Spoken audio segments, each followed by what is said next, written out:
So, MainStreet Bank shares just dropped their latest earnings report, and, well, the market did not like what it saw. The stock took a tumble. But here's the thing. If you listen to the conference call with management, you'd think they hit it out of the park. So what gives? Which story is the right one? That's what we're going to dig into today on Talk Tickers. We're going to unpack the numbers and figure out what's really happening with MNSB. Okay, so here's our game plan. We'll start with the market's reaction, the immediate gut feeling. Then we'll flip the coin and hear what management has to say.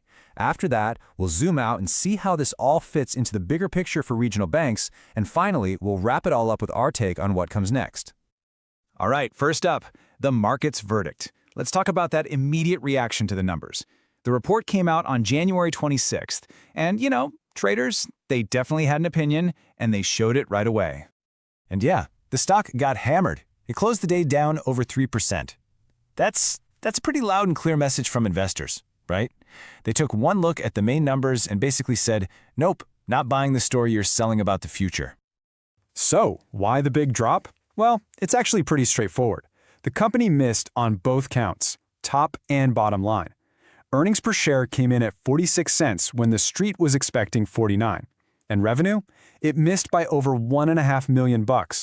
Look, for a bank of this size, those are not tiny little misses. That's a big deal. But, and this is where it gets interesting, that headline miss just doesn't line up with the story management is telling. So let's jump over to their side of the table. Because from where they're sitting, this isn't a miss at all. It's actually part of a big, successful pivot. Yeah, the chairman and CEO, Jeff Dick, he basically framed this whole quarter as a win. He kept talking about a return to core banking. And what that really means is they're getting back to basics. They're focusing on having a strong, disciplined balance sheet instead of just chasing growth at any cost, which, let's be honest, is a pretty risky game in this high-rate environment. So these are the metrics management is pointing to. They're saying, hey, forget the headlines, look at this.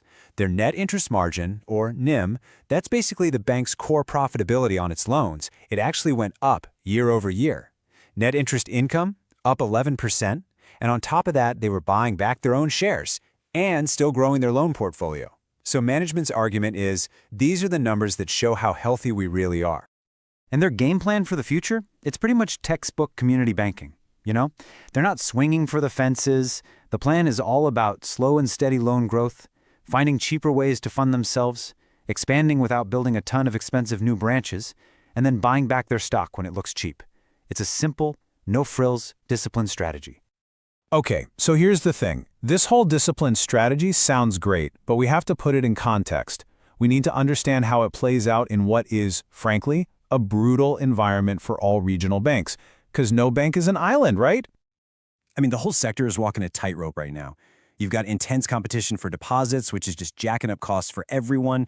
The big question of what the Fed is going to do with rates is hanging over everything. And investors, they're laser focused on one thing. Can these banks actually protect their profit margins? This is the gauntlet that MainStreet has to run.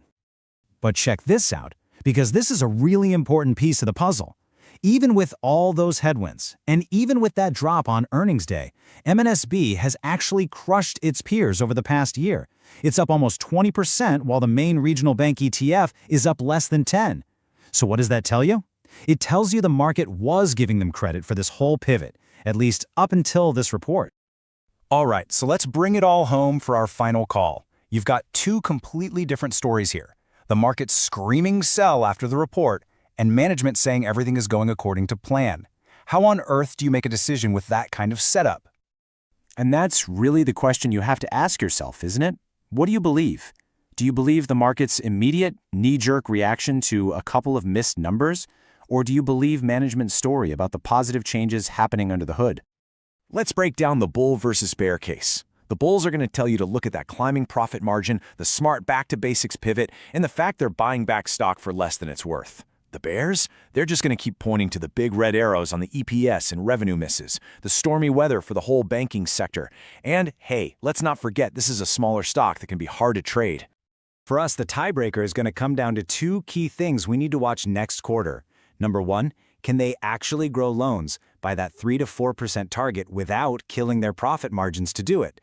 And number two, can they keep their own borrowing costs down so that relief flows right to the bottom line? Those are the big questions. Okay, so when you mix all of that together, where do we land?